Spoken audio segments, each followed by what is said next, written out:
Hi, everybody. I'm Liz Walker, and welcome to another session of Searching for Healing and Hope. Before we get started tonight, I'm going to ask for your help. We want to grow our community, so we want to ask you if you could either share this 30-minute, 45-minute broadcast on your feed. I have to read this because I don't know what I'm talking about. Or if you could DM it. And I do know that means direct message it. If you could direct message it to 5 people that you'd like to share it with, we've got a fascinating conversation tonight. We're going to be talking about intergenerational conversations. Is anybody listening to anybody? So if you've got some people you'd like to share this with, do that now, because we're trying to grow our community, and we love it that you're here with us, and we want more people to join you. Now let's get started with our show. When was the last time that you had a thoughtful and effective conversation with a person from another generation? Think about it. Whether you belong to Generation Z, Generation Alpha, you're a millennial, or you're a baby boomer, more than likely you're aware of the big gap between age groups. Each age group has its own style, its own music, its own communication. And if you're like me, and you're trying to listen to your son or you're trying to listen to your mother, you might be scratching your head going, what did she say? What did he mean? I had that experience just a few weeks ago during the Super Bowl halftime performance, when the superstar of hip hop, Kendrick Lamar, did this spectacle. It was an amazing spectacle, but I'm telling you, I thought I was the only person in the world who had no idea what it meant. So I decided to investigate that. And one of the best things that I did was read a blog that was written by our guest tonight. And the blog was called Kendrick Lamar's Halftime Show Reveals What It Reveals About the Next Generation. It was written by a man that I didn't know I knew, but I know, Mike Haynes. And Mike Haynes is our guest tonight. Mike Haynes is the creator of G-Shades, a gospel-centered youth ministry curriculum. Mike is a high school pastor of the Christian Fellowship Church in Ashburn, Virginia, and a specialist in youth culture. Not only does he deal with that culture in his own church, but he investigates the hip hop culture and talks about it. He wrote that fascinating blog. Mike has 5 kids, so he knows a lot about young people. And he, very special to my heart, he is the grandson of a Boston institution. Reverend Mike Haynes was the pastor, the late Reverend Mike Haynes was the pastor of 12th Baptist Church in Boston. He was a community activist. He was a youth expert. He was a civil rights activist. He was an amazing man, an icon for our community. And tonight we welcome his grandson, Mike Haynes III. So Micah, if you would bring Mike Haynes on, there you are. Welcome. It's good to see you. Thanks for joining us tonight. Yeah, it's great to be here. I'm really excited to have a conversation. Well, there's so much to talk about tonight, but we're going to talk about communication and how we talk and listen across generations. But since I talked about Kendrick Lamar, let's start with that video. We've got a little clip from the Super Bowl. I know everybody's talked about this, but I wanted to add this to our conversation. So let's share, Micah, that little clip from the Super Bowl halftime show.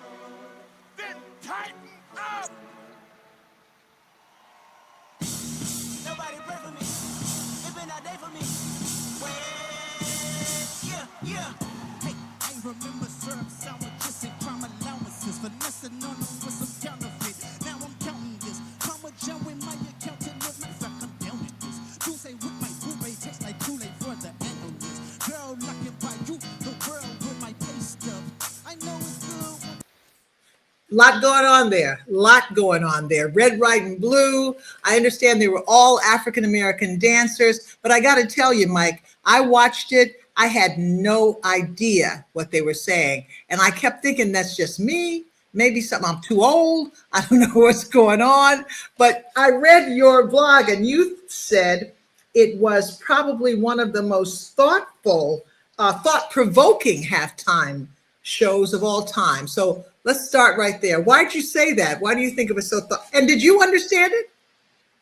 Not initially. No, for sure. No, absolutely. In fact, I remember being in my kitchen. I was kind of fixing the second round of snacks and, kind of half paying attention on my phone a little bit. I remember it ended and I texted one of my high school students, said, well, that was boring. um, it's so, no, I did not get it at first either. And so if anyone watching has felt that way, I just want you to know you are not alone. It makes me feel better. So why did you think it was such an amazing, first of all, what did you do to find out what was going on? You texted one of your high school students. Is that how you found out all of what was going on there? Yeah, after something like that happens, the internet is just all over it, right? And everybody's sharing their opinion, everyone's sharing their thoughts. And I really did feel that, I really did feel like I felt like I was missing something because this was an extremely highly anticipated halftime performance, especially for the next generation. And so I felt like that wasn't what I thought it was going to be. I must have missed something. And so I just did some reading. I just did some reading and I stayed open-minded about some of the thoughts that I was reading about online. And when I did, I discovered that there was more underneath the surface that and maybe a lot of other people had not quite realized was going on. Well, let's flesh out some of the message that was there, because again, I think probably a lot of people already have it, but there were lots of different interpretations, I thought too. What did you think the message was, or what was the message? Yeah, well, first, I really I want to set everyone at ease who didn't understand. I want to say something I think is going to be really helpful for framing up where I'm coming from. And that's that, like, the Super Bowl halftime show, it's supposed to be candy. You know what I mean? It's supposed to be, nostalgia, warm, fuzzy vibes, right? Lights and smoke and beautiful people with four different costume changes, right, throughout their set, right? And this wasn't that. Like, this wasn't nostalgia. There was nothing warm or fuzzy about it. It was just Kendrick Lamar sending a carefully crafted message at an unprecedented time in our nation's history. And so I would argue that there wasn't just one message. I would argue that there were at least three, and it's possible that there were definitely more, and that there's more that I missed. And so I would appreciate grace for anyone watching who's like, "Oh, you missed this, you missed that." Like, this is just my perspective on it, and I hope it's helpful for some folks in the room.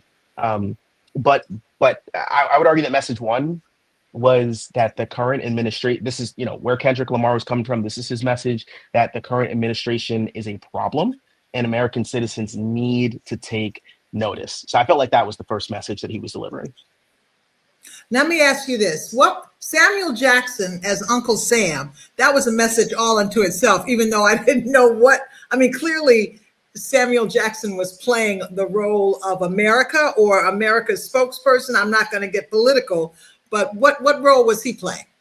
Yeah, he definitely was kind of standing for the federal government, as you will, or perhaps just the nation and what the expectations are for his role was particularly speaking to Kendrick, but speaking to Black people in general. And he kind of spoke on what expectations are of us and things like that. But it was all very coded. It was all very, very coded. Yeah, for sure. It was subtle. What was that? What was the other message that you said? There were three. So the first Yeah, one. there were three. There were three, and I'll add this too, just as another point of emphasis for why I believe that the message was that the current administration is a problem and American citizens need to take notice. There was a point in the set where Kendrick Lamar says into the mic, he says, "Y'all chose the right time, but the wrong guy," which and there was no other context to it. Which for most of us, I think we were kind of like, okay, I don't know what that means. But when you kind of take it in context, it's this idea that this is the right moment in history. But the powers that be that gave him the biggest stage in the nation, they chose the wrong guy for what they wanted. Again, the Super Bowl is supposed to be candy, and Kendrick Lamar was not interested in giving the American people warm, fuzzy candy. And so y'all chose the right time, but the wrong guy. I think that was, yeah. No, I know you had another point. Forgive me for cutting you off. Did you get any reaction from the people in the Super Bowl? Were they all about the business of it? Did they love it, or were there boos? I couldn't tell from the way where I was. No, the vibes that I felt from the live, like, audience were very positive. I think in particular there were moments, there was questions. We'll talk about this in a few minutes, but there were questions for those who are Kendrick Lamar fans. Is he going to do his most famous song? The audience seemed really bought in. I have to assume that there were a ton of people in the Super Bowl audience who don't really know who Kendrick Lamar is, have never listened to his music, and were completely lost the whole time. But I never heard any boos. And I think part of the reason for that was because it was all, it might have been a little subversive, it might have been anti-establishment, but it was also very subtle. So I think it wouldn't draw a whole lot of boos because there were probably a lot of people who just like, I don't know what's going on.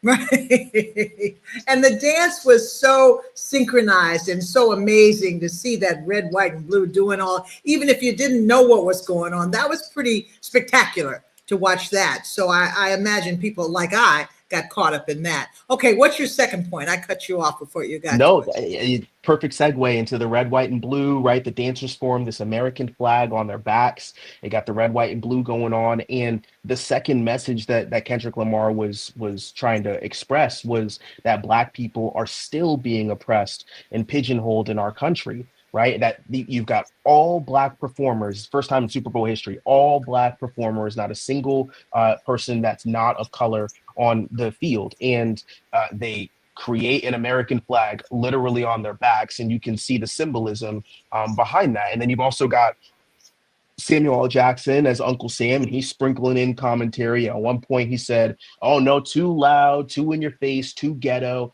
right? And he's kind of, there's just these moments where he's sprinkling in these very cryptic things, but when you put it together as a whole, it's this idea of no, Black people need to tone down their culture. It's too ghetto, it's too loud, it's too threatening, and again, this was very subtle. This was not NWA, like blank the police, right? This was not that, right? This was far more understated, far more subtle. Although, if I'm being honest, NWA was pretty before my time, so I probably shouldn't speak on that too much. You know what I mean? I'm now feeling even older, but anyway, I apologize.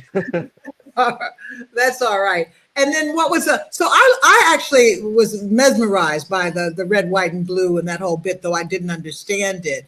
What was the third message that you thought it brought down? Yeah, I can tell you it was about Drake, right? The other. It was, yes. It sure was. It was all about Drake.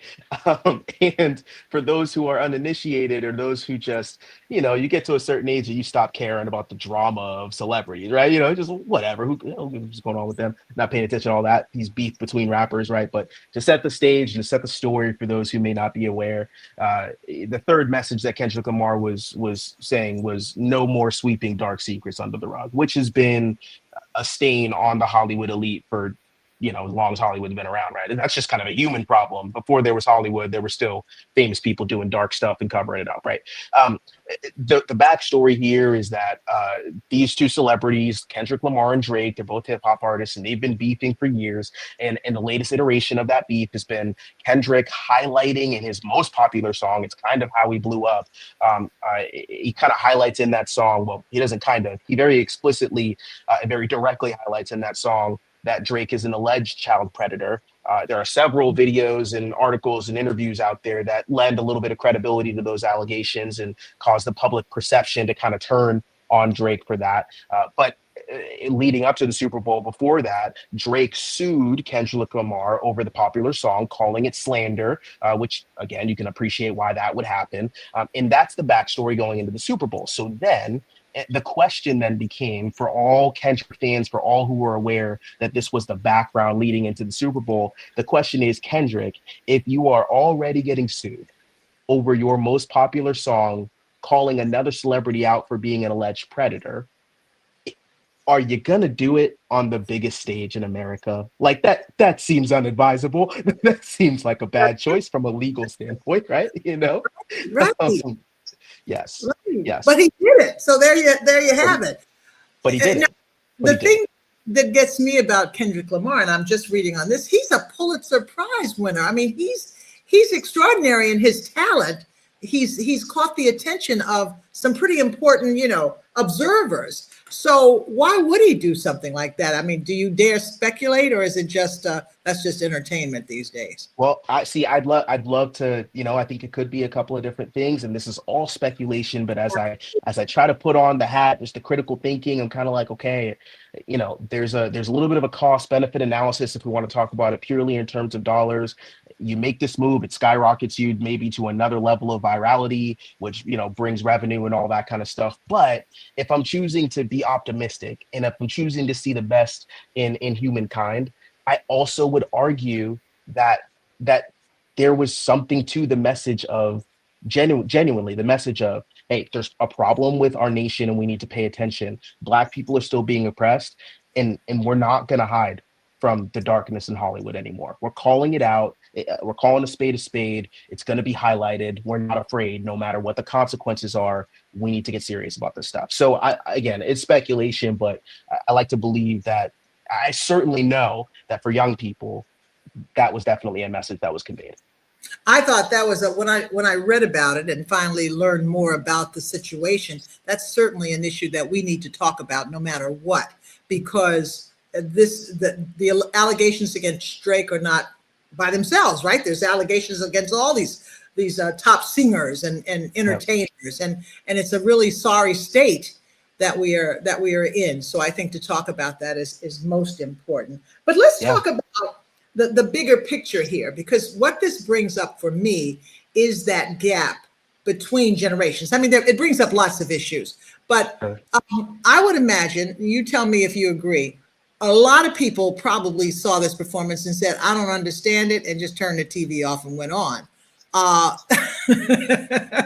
But I think that's kind of dangerous now when you think about it. Now that I'm listening to you tell me all the important things that were brought out. So how do we stop this gap? How do we, bridge the gap between generations? How do we begin to do that? Yeah, it's definitely a fair question. I think that one of the things that I've learned in youth ministry, so I've been in youth ministry for a little over a decade, and that means that I started when I was in my very early 20s, or really when I was a teenager. I was leading the youth ministry at my dad's church as a teenager, but then in my early 20s, I kind of started doing it in kind of a professional, paid kind of sense. And at the time, I was young enough that relating to the next generation was easy because I was one of them, basically, right? But now I'm in my 30s, and there are some generational gaps that exist. But what I've discovered is that while I absolutely am getting old enough to look at some things that are going on or that are valued by the next generation and go, I don't know about that, or, well, that seems dumb, right? Like, absolutely, I'm starting to get to that point. But I'm also learning it is extremely helpful to take notice of the good, like, values that the next generation, the things that they value, the things that matter to them, because the next generation has some things that matter to them more than it mattered to my generation or the generations before me. The next generation's got some stuff that matters to them that maybe didn't matter quite as much to us, but they're really good things. And we may not always understand the way in which they express those values that they have. We may not always understand the terminology that they use to talk about those values, but they do have some really good values. And if we can take notice of that and see past the gap and see to the things that we actually have in common, the values that we actually be like, oh, that's actually kind of cool. I think that that's the first step. That's a huge step. Now let's bring up an example of a kind of a gap in generations. Back to the politics in this country. A lot of people in my generation said, well, young people aren't voting. They don't care. They've decided to stay out of the election. First of all, is that true? Do you think that's from, what you see in your church? Are young people interested in democracy and the political process and all of the controversy that's going on now? From my experience, I'm definitely not an expert and haven't done the research on the actual numbers and the data on that. But I would say that yes, like in my experience, young people are interested in the things of politics. They're interested in the things that affect them. In particular, there is an increasing interest in the kinds of social issues that very easily trickle down, right? That as adults and older adults, we're very, very interested in a lot of the economic things that are going on, and we have our moral convictions that lead us to vote one way or another when it comes to social issues. But for the next generation, they are all passion, they are all inclusivity, right? And so for them, yes, they are interested in enacting change. And so I am seeing them go out and vote. I don't know if that it would be an entirely fair accusation to say, oh, they don't go out and vote and they don't care. I think that they probably uh, express their caring a little bit differently than generations before, but I wouldn't say that they don't care. I'm not sure that that's fair. Okay, what are some of the main issues that young people? Now, I know I could be talking about all these different breakdowns. Generation Alpha, how old are Generation Alphas? Yeah, those are children going up to around 12 or 13 years old. And then what's the next oldest generation? Because it's all young to me. So what's the next Yes, one? and then after that would be Gen Z, and Gen Z goes up till about mid 20s right now, maybe 27. Okay, so what's Gen Z? Those are your young people, I would imagine. Some of those in your church. Some of them. What are they most interested in? They are very, very into inclusivity. That's part of why they resonated so much with Kendrick Lamar, right? And because you've got the current administration that is very openly anti-DEI, right? And there's ties to some extremely far right ideology, and so you can appreciate why, in the face of these unprecedented changes that are happening at the federal level, not all of which young people are totally 100% aware of, but they're aware of some of it. You can appreciate why Gen Z would rally behind someone with a platform influence like Kendrick Lamar, who says, hey, this is a problem, right? You can appreciate why they would really appreciate that. I would also say race, Black oppression, right? That kind of goes in with the inclusivity, the DEI stuff, right? But, you consider that for Gen Z, uh, the age that they were when we were having some of our most intense conversations around race, right? If Gen Z is mostly at the oldest in their mid to late 20s, then when we were having all of those really intense conversations around race and Black oppression in our country about a half decade ago, they were teenagers and college kids. And those are very formative years to be chewing on what's going on in our country and to be developing your ideology and your sense of passion. And then, of course, I would argue that the next generation, Gen Z, is extraordinarily passionate about women's rights, about making sure that there's not sexual abuse going on, things of that nature. Right? You've got the Me Too movement that happened, before the racial stuff. There was the Me Too movement. And you've got the fact that Gen Z, they're digital natives, and so for so many of them, this like predator thing, like that was just normal for them to be approached by a predator online because they grew up online. And so so you can appreciate why for them to have somebody with power, influence on the grandest stage of them all highlight that problem, you can appreciate why they would really rally behind someone like that. And again, for us older folks, we might kind of look at the next generation and go, well, I don't get them, I don't understand them. But when we start to appreciate where they're coming from and how their experiences have shaped their values, I think most of us can go, yeah, that's actually pretty cool. Yeah. Well, I'm learning tonight, so I can actually say, yeah, that's actually pretty cool. When I was growing up, and your grandfather was at his peak in Boston area, Martin Luther King. That was the hero. Very easy to spot your heroes. Now there was also Malcolm X. There was Angela Davis. There were lots of different voices about liberation and about dignity and about power. Who are the voices today? Is it Kendrick Lamar? Are they the I don't want to say just hip hop voices, but is his voice bigger than entertainment? I would say very much so, especially after the Super Bowl, because again, the Super Bowl was the way that I like to say it, think about it is this. Like if you go into Chuck E. Cheese and there's a Picasso painting hanging on the wall in Chuck E. Cheese, just if you don't notice the Picasso painting, that doesn't make you an idiot, and it doesn't make you ignorant, and it doesn't make you part of the problem.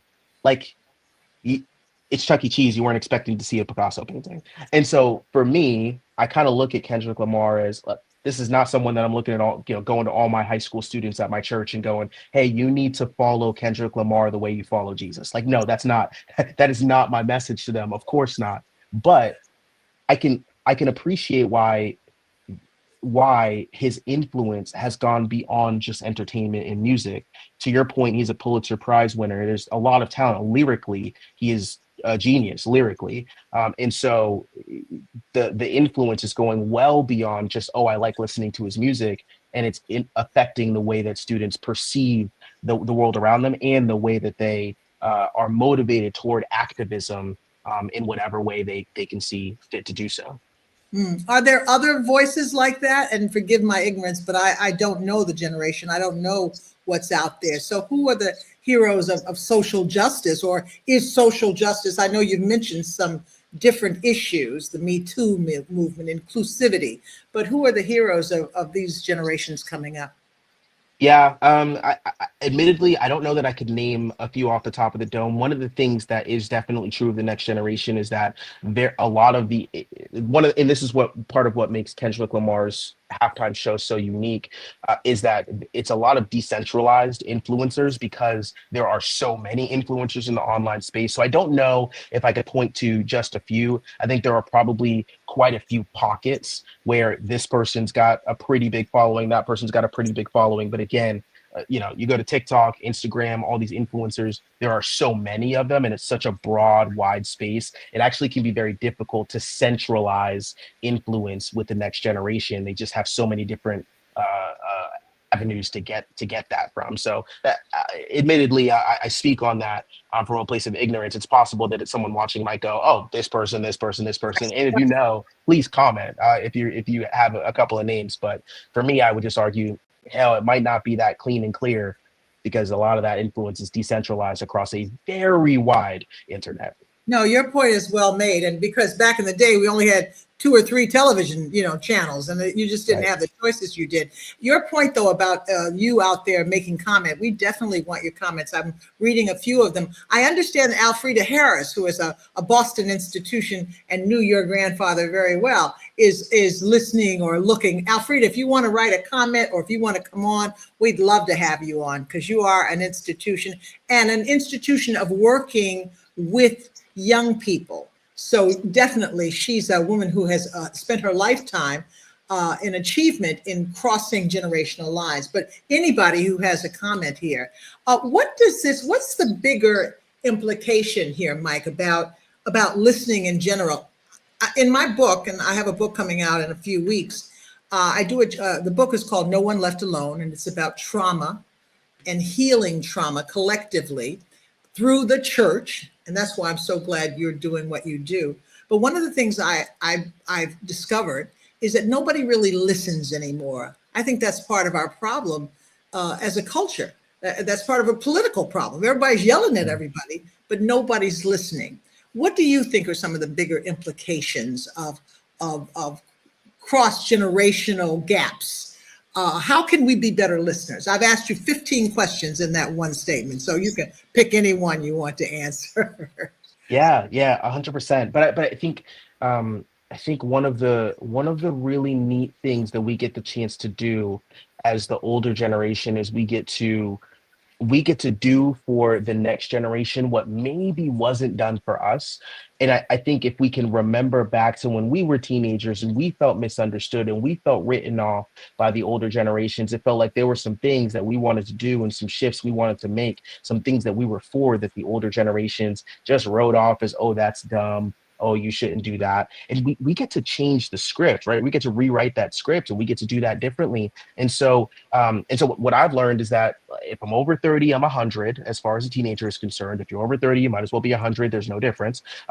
And so what I've learned as a newly incumbent old person in the world of youth ministry, is that there are going to be pendulum swings, gigantic pendulum swings, generation to generation, about what what matters to kids, what kids value, what the next generation values. But again, we can look at what the deeper things that they've got. Okay, we don't understand we don't understand the language, we don't understand maybe some of the references they're making or some of the technology they're using. We don't understand all that, but we get to earn our influence with them by being kind, by being empathetic, by giving them the things that their phone cannot give them, which is a real three-dimensional person who sees them, makes them feel known, and loves them. And Mm. so It's like, do you use AI? Are you using AI, Liz? Is that, is that? A little bit, because I want to write on my own, but you have to, because even if you go to Google, there's AI there. So I guess I am using it. Do you use Yeah, it? yeah, we all kind of use it. I use it as a personal assistant in a lot of ways and some things like that. And I was thinking about this the other day. I was thinking about the fact that if you're a generation who has access to literal artificial intelligence on your phone at any time, then you will not. It only makes sense that you will not feel as much need to absorb knowledge from your elders because you are able to access knowledge. And gosh, I hate to give AI this much credit, but if you've ever asked AI a life question, like something that you would think you could only answer well if you've been through some stuff, like Right. AI has the ability to give some answers that genuinely contain wisdom. And so Come you can on. appreciate. Now, that's I'm you're telling. saying could not possibly have wisdom. You're saying you believe there's wisdom? I'm not saying that AI has wisdom. I'm saying it has the ability to pass off answers that mimic wisdom. And so if I'm a teenager, I don't feel as much pressure or as much need to only absorb wisdom from my elders. And so then that then enables me. This doesn't make it right. It's still wrong. It's still disrespectful. There's still a lack of wisdom in it from the next generation. But you can appreciate how it would enable me as a teenager to not feel the need to prioritize the wisdom coming from the next generation if they're coming at me in a way that makes me feel devalued. And No. so that presents an opportunity for us, right? We get to earn our influence. It's no longer a world of, well, I'm your elder, so that they have the ability to get that knowledge elsewhere. But what they can't get from AI and they can't get from social media and they can't get from their phone is who we get to be toward them, even more so than the knowledge that we pass down to them. And so that's, I think, again, listening to them and then kind of being able to live life in such a way, live with the kind of kindness and empathy and care in such a way that we earn for them to listen back to us. I can see why you are such a powerful leader of young people, because you have wisdom. And I may never agree with you that AI is bringing the wisdom that we need, but I don't know a lot about it. But I tell you what AI doesn't have. You ain't gonna find no mother wit on AI, because that comes from experience. So Fair. that's what I believe. One of the things I wanted to ask you that we didn't talk about before was my concern about young people who are hurting. And there are a lot of now. I guess I have two questions. I think young people of this generation coming up have more trauma and more stress than young people of previous generations, just because of the world. And you hear of rising rates of suicide and rising rates of all kinds of, obviously, drug abuse and that kind of thing. Is that something that you also see, or do you think that it might just be, blown out of proportion? No, I think it's real. And I think there are a couple of reasons for that. There are a couple of ways to attack it. It's real because of the increase in pressure.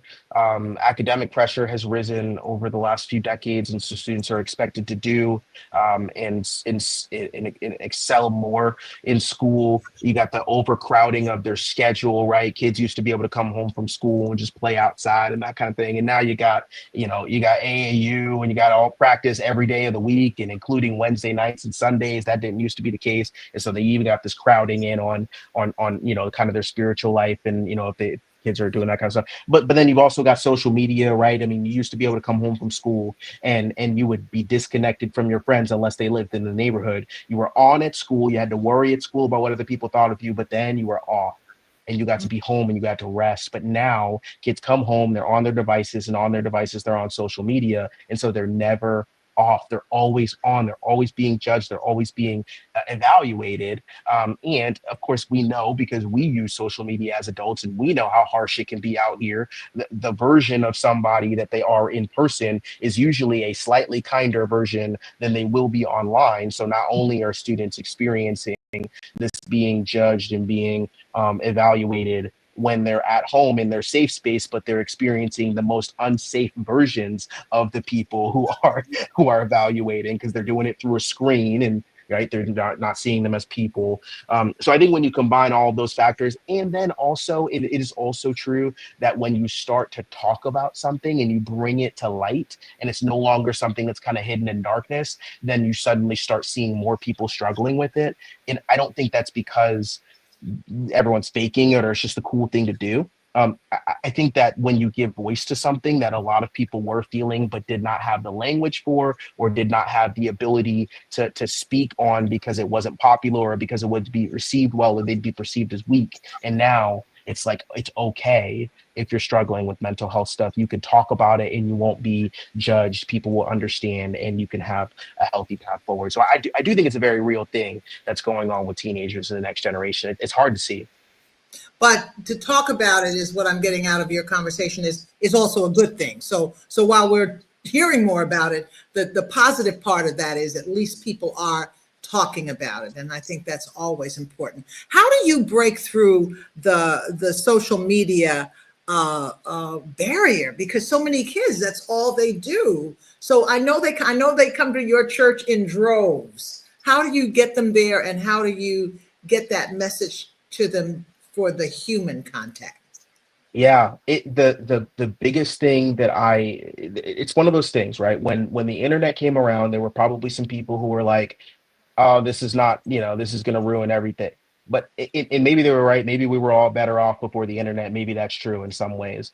But also, the internet was never going to go anywhere. And I think we might be there with social media. It doesn't really matter if it is good for our society or bad for our society. It's a staple at this point, and I'm not sure that it's going anywhere. Although to see we're starting to see some. We've had a lot of pushback on it for a while. You're starting to see things like Instagram, as establishing some guidelines specifically for teens, and some teen accounts, and some things that kind of help to cut down on some stuff. So it may get better over time.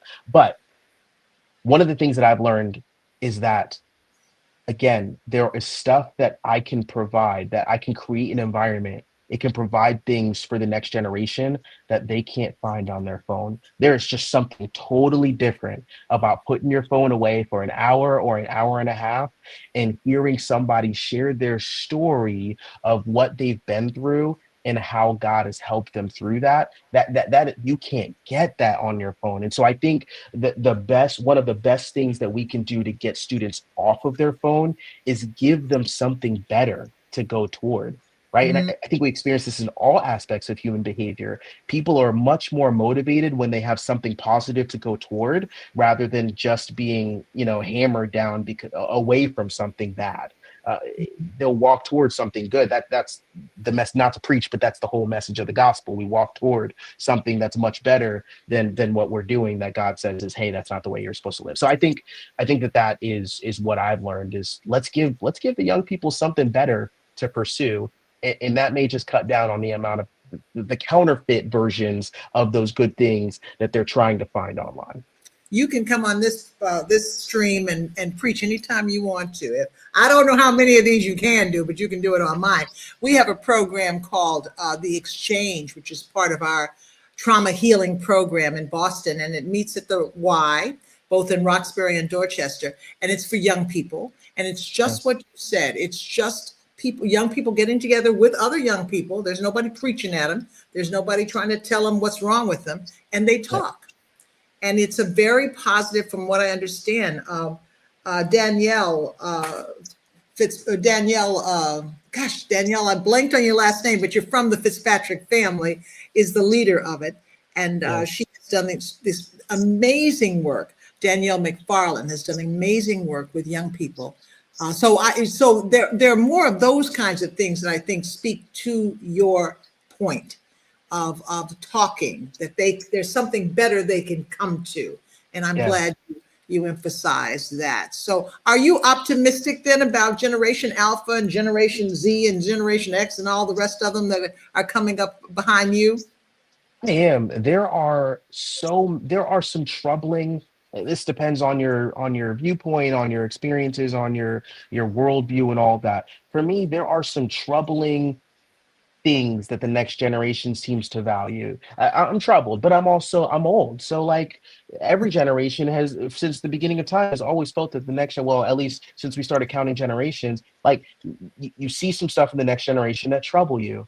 But again, there's also some stuff in the next generation that I'm like, man, they have that in spades that my generation did not have that in. And it's just kind of this inherent, it's cool for their generation. It wasn't cool for my generation. And so I am really excited about the next generation. I think that they are worth listening to because I think that they have some cool things to say. We might just have to do some decoding and some critical thinking in order to kind of understand what it is that they're trying to say. And do you do a lot of work in your church of cross-generational conversations? Do you have your young people talking with the elders of the church and vice versa, or is that not a concern? We have a thing in our church that and I'm gonna forget the name of it, but we have a system in our church where we called them the golden group. I don't remember what they're called, but they are the, Yeah, you know what I'm trying to say. I Yeah. know what you're trying to And say. yeah. And we have a group of them that are and we've matched them up with families in our church who have middle and high school students so that the folks in our church who have the elderly wisdom can connect, just kind of that not trying to replace grandparents, not that, but just it's good to have somebody from your church who is nowhere near your age, who you can just grab lunch with, as you know, your family grabs lunch with them every couple of months, and you guys just chit chat. You talk about life, you talk about girlfriends and boyfriends, and chores around the house. And in the summertime they'll invite you over so you can mow their grass, and when you go to college they'll send you care packages. Like I think every young person needs that kind of thing. And so we've got a program at our church to connect those dots, to get the older folks talking with the younger folks. And I think that has been really helpful. We started that this past fall, and I think it's already shown itself to be very helpful. That's a great idea. I wanted to bring in Micah. Myers is my IT guy, or that's not the right language. Oh goodness, Micah. What are you exactly? I do a lot of things around these parts, but I help out with the live stream. So I'm the person. And you're the producer for the live stream, right? Yes, yes, that's right. That's Micah, right. I invited you on because what generation are you? So yeah, I'm a millennial. I'm staunchly right there in the millennial. Over 30, under 100. So, right there. Yeah. Well, can you tell me I just wanted to add to this conversation. We were hoping others would join us. What wisdom that you can kind of think of that you got from an elder? And I know your mother, who is one of my dear friends, and grandparents. So can you think of any one piece of wisdom that you've got, not from AI, right, but from an elder? I know AI is dripping with wisdom, but right. I remember my father telling me once about how to build a skill, and he told me to if you want to really build a skill, focus on a specific part of that skill and just get really good at that, and then the rest will kind of build out from there. So nice. It wasn't spiritual advice, but it was life advice that I have really utilized. That definitely made a difference in my life. Well, that's nice. How about you, Mike? Do you have wisdom from your grandfather? Did you have a relationship with him, or were you too young? I did. Well, I did have a relationship with him, and he was. I tell you something about my he was a talker. Boy, he could talk, and so I definitely would spend a little bit of time at his house. He'd have me come over and pick the weeds. It was actually a lot of what I just described, just going over and picking the weeds. He had a huge property out there in Roxbury, and I'd just be out there for hours picking weeds. But when I came in, he would often share about things that he had been through, things that he had seen. And there was a time where we were talking about his relationship with Hillary Clinton, because he had a picture up in his house and Hillary Clinton was in the photo. I said, "Grandpa, you knew Hillary Clinton?" You talk like, and he said, "Yes." He said, "Yes, I did." And he just said, at some point, I decided to stop trying to climb the ladder in politics, because at some point it becomes very difficult to obtain the amount of power that you need to obtain without also compromising your character. And I found that to be something that I can take into all areas of life, even as not politics at all, but just everything in life as I'm, climbing different ladders and pursuing different things that God has gifted me to pursue. Just recognizing that it matters how you get there. And if you can't get there with integrity, then it might not be worth trying to get there at all. Oh, that's amazing wisdom. And I know that Reverend Haynes did he run for city council, or he was in politics for a while and then got he's out? a representative. Yeah. We are state rep. So that's really, really, really good wisdom. I was thinking as I asked you too, that one piece, my stepmother was very wise. And one thing she used to always say to me, because I'd get overly excited, and she said, you need to just go over there and sit down and just cool out, chill. Well, she didn't use cool out and chill, but that was her point. You need to take a moment and just go sit down somewhere. And I always used to get so mad when she did that. But now I think we all do need to sit down, and just kind of contemplate and meditate and pray and be quiet. So I think that's absolutely good wisdom that I got. But thank you, Micah, for joining Mike and me. And Mike, I can't thank you enough for being here and sharing some of your wisdom about this next generation. And you are optimistic, and we do have much to learn. What advice would you give for us about intergenerational conversations? Just a piece of advice you'd give me about talking to young people. Sure. I would just say that it matters that we become better listeners. And what's at stake, I could point to the state of our country right now and our federal government as a lagging measure of us being people who don't listen to one another. But I think even more personally than that, I think every single one of us wants to live a life of peace, and we want to feel seen, and we want to be liked.